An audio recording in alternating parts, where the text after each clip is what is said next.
According to DOJ court filings, investigators said Trump's lawyers would not let them look inside the boxes during the visit. Let's bring in NBC News investigations correspondent Tom Winter. Tom, obviously disturbing. More information we learn, the more disturbing it is. The top secret information, the classified information that was contained in a beach club, a country club in Florida with no secure measures at all. What did we learn yesterday? Well, not only that, but I think we're now starting to get a little bit of a clearer sense of the timeline here, Joe, as far as what was represented to the Justice Department and when by Trump's own representatives. And on top of that, we got some additional detail about the timing of the request for surveillance video from the Trump organization and obviously from Mar-a-Lago. And I think that's an interesting development. You know, a search warrant doesn't have to contain all the steps that the FBI took and the Justice Department took in the course of putting together their investigation. They just have to prove to the judge that there's probable cause or reason enough to execute that search warrant and get those materials because there's been a violation of law. And I think one of the interesting things, just got the search warrant in front of me, is that there's a period of time between when they go to Mar-a-Lago in early June of this year and then in late June of this year where the FBI agent says the Justice Department has advised me that there are security cameras in the vicinity of this storage room in the basement of Mar-a-Lago, which we're looking at,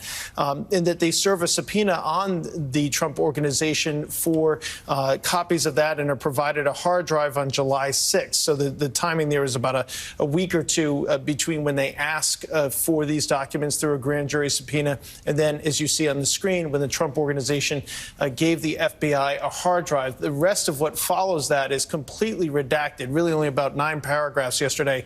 We were able to see that were redacted in full or in part. But I think that that's an interesting bit of timeline. And the key question for me, looking at this, trying to figure out, OK, what happened, who was talking to who saw what, who talked to the Justice Department and told them that there was a camera or cameras there? Did they notice it when they first went to Mar-a-Lago? Did somebody tip them off that these cameras are there? And then what gave them reason to ask for those hard drives or for those items of video from the Trump property, I think is really interesting here. So that's just one of the things that I'm kind of keying in on off of yesterday's filing. And Tom, this filing sort of lays out again how long it took to get all this stuff. It comes in drips and drabs. You get some of it in January, 15 boxes with highly classified material. That's not all of it. They go back in June, they get 50 more boxes. They say 50 boxes are remaining. Does this get at it all to just show you that the Justice Department might be pursuing obstruction in some way, which is to say, the National Archives asked for more than a year, and even when the FBI went in to get what they needed, they couldn't get it all because the Trump team wouldn't hand it over. I think that was one of the key revelations from yesterday's filings, the fact that they laid out all the steps that they took. So we have some additional detail on that. I think the other thing that they put in, and I think this is noteworthy, that they were provided a certification letter, as they call it, from an unnamed individual, too, who said, based on the information that has been provided to me, this is what this individual is saying in this letter, I am authorized to certify that, one, we've searched everything.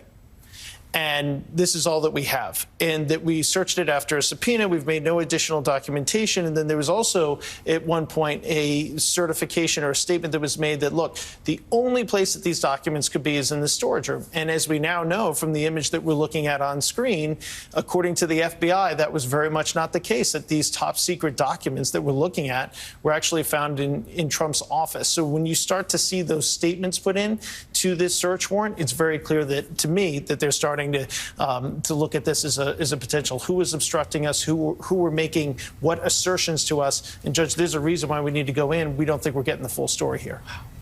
You know, Jonathan Lemire, a lot of questions about why. Yeah, there's still very much that we don't know. But based on the fact pattern that's out there right now in the press, the fact pattern that really all sides have admitted to, one charge, potential charge, really does seem more obvious than others even right now, and that is just flat-out obstruction of justice, lying, claiming that you'd given back all of the top secret documents, all the documents that Trump had stolen from the White House, a government building, and taken down to Mar-a-Lago. They just lied about it and lied to the FBI about it. Any other, again, let's just keep it to the standard of, no man is above the law. Anybody else would have been in jail for doing that. It's just that simple. Yeah. Yeah, legal experts have zeroed in on the obstruction possibility. Joe, you're right about that. The lawyers said everything was returned. It wasn't.